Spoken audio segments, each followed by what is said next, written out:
Well, good afternoon, SBC 205. This is your instructor, Vic McInnes, coming to you with a little feedback on the problem solution speeches that I finished grading today.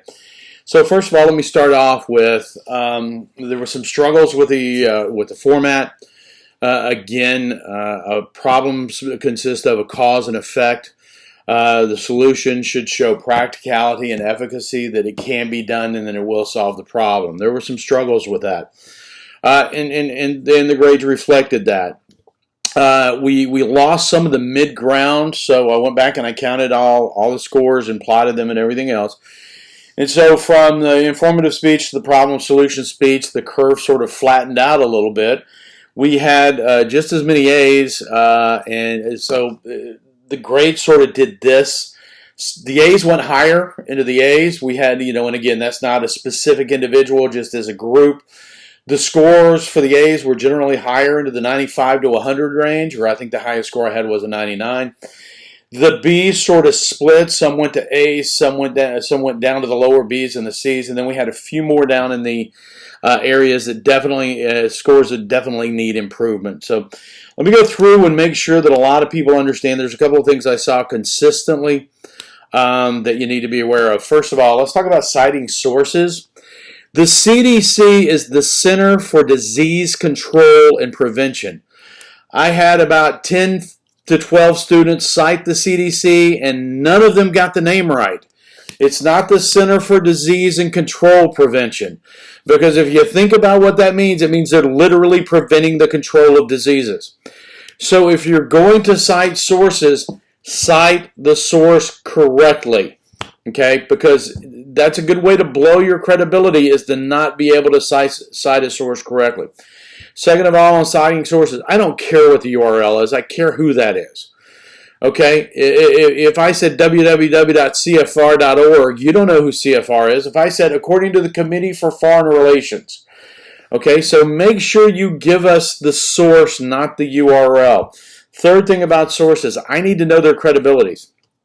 If you cite a guy named Dr. Bob Smith, I don't know if he's a doctor of medicine, if he's a doctor of philosophy, if he's a vet, if he's a Baptist minister. I don't know who that guy is, okay? You need to give some credibility. You need to give their credentials. So, next thing that was just across the board, and I've already brought this up, and I don't know why it's a problem. You need, the first thing in your conclusion is restating your purpose. Restating the purpose. I don't know why that's not there. Okay, many outlines did not have that, and you lost 2 points for it. Okay, so restate your purpose. And many people didn't put it in; they just went straight into the review of their main points when they got to the conclusion. That is so simple. It needs to be in there. Also, on your outlines, while we're talking about it, I stated very clearly that if you don't put your evidence in your outline where you're going to use it, you're going to lose 5 points. And the majority, over 50% of the people lost 5 points. It needs to be in there to where I can find it very easily. Okay, I put forth the effort. I had previously said put it in red or a distinctive color. Some people didn't do that, and I really looked for it, but a lot of people just didn't put any evidence in their outlines, and they lost the 5 points for that. Okay, and while we're talking about outlines, I have said previously, if you do not post your outline in the discussion board, I am not going to grade your speech. I gave more than one person a break today, and I went ahead and graded their speech, but I took 25% off for not posting your outline. Okay, if you don't post your outline next time, I'm not grading the speech, and you're just going to get a 0 out of 125. Similarly, a couple of people, I had to send you emails and tell you that your link on YouTube was not public and I could not see your speech. I am not going to have time to do that between the time your persuasive speeches are due and your final grades are due in. Okay? If your link is not public next time, I'm not going to have an opportunity to go back to you and ask you to fix it. You're not going to get graded for the speech. Okay?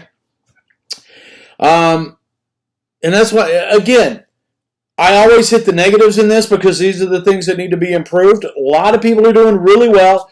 As far as the delivery, again, relax your elbows, try to gesture higher. Still got some people that are gesturing down here. Not a lot of people, pleasantly enough, not gripping the cards with two hands, approve and appreciate that a good deal. Organization was okay, except for you would give me a solution, and then you would just assume we knew it would work. And again, with things like childhood obesity, and this isn't picking on anybody that use childhood obesity. You say, our solution is to cut down on the number of calories that children eat, and they eat more fresh vegetables.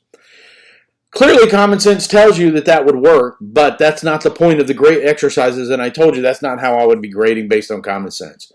So let's focus on that. Introductions were really good. People need a little bit more vocal emphasis on those attention devices, but almost everybody did lead with an attention device. A couple of you were still jumping in with the statement of purpose. That cost you 3 points. It'll cost you more next time. Okay. Remember, your outlines for your persuasive speech will be due to me on Monday, and I will get your feedback, and I will go over the grading rubric for the persuasive speech at that point. Okay. Last two things that aren't related to this speech. First of all, number one, the Zoom office hours haven't worked. It was an experiment. Either I got tied up and couldn't get there, or when I did get there, nobody else. I was about the only person that showed up. So we're not going to do Zoom office hours, but this is what I'm going to give you. Next week, I will give half-hour appointments via Zoom to any student who requests it. Now, let me tell you how you get that. You send me an email with a 2-hour window that begins or ends between 9 a.m. and 5 p.m. Monday through Friday of next week. If you want to say, hey, listen, I'm good all day, 9 a.m. to 5 p.m., that's fine. But you got to give me at least a 2-hour window within 9 to 5, Monday through Friday of next week. And we can sit down and we will meet over Zoom and we will have a conversation one-on-one. That also gives me the opportunity to discuss your grades in detail with you in a situation that meets federal privacy requirements. And it also gives me an opportunity to have a one-on-one discussion with you. These will last only a half an hour because I've got, if all of you, I have to have enough time to take care of all of you, even though all of you won't want these, I have to provide that. So send me an email that says, hi, my name is Joe Smith, and I would like to meet with you on Tuesday between 11 and 1, or between 10 and 3, or between 9 and 5. But I have to have a 2-hour window, because I got a lot of students that are coming in that are going to want to talk. Now, if you are working, 8 to 6 every day next week, all right, send me a note. Let's see what we can work out. Okay? So, number one, Zoom appointments. Next week, give me a 2-hour window. You can start sending me those emails today, and I will get back and start scheduling those. I will get you a confirmation of a time and a Zoom meeting note by Sunday afternoon at the latest. Okay. Number two, we're coming up on the end of the semester. Next week is the last week of class. I understand that sometimes, especially these days, sometimes things get beyond you. Okay, and some of you are not pulling the grades that you would like to have, and some of you are looking at, how do I manage this at this point? So. Don't make the mistake a couple of students have made in the past and decide after the final is done you don't like the grade you got, so you want to withdraw. My withdrawals have to be in next week. So if you feel like you're not going to be able to, please make a Zoom appointment with me for this so that we can have a conversation about it. But if with 275 points, or doing the math, 275 points left out there on the board, what you need to be, if you feel like seriously I am not going to be able to pull the points I need to get the grade I want, send me a note and we will that you don't want to continue with the class, and I will without prejudice just give you a straight up W. Okay. I don't advise that, I don't encourage that, but what I do tell you is I understand that these things happen, and especially now that we're in the dystopian future that will be Aiken, South Carolina for the next 6 to 9 months at least. I appreciate that everybody's under a ton of stress in this. Sometimes we have to do these things. No prejudice. I have had many people withdraw from my class and come back and take it and get the scores, get the grades they thought they wanted at a future date. Okay? All right, that's it for today. Don't forget, your outlines for your persuasive speech are due to me on Monday. Go back and look at that announcement for the schedules for the rest of the semester. I will have some more with specific times and everything else. Don't forget you've got a discussion board due tomorrow by 8 o'clock. Okay, and I will talk to you next week, and we'll be in contact. And everybody stay safe and have a good weekend.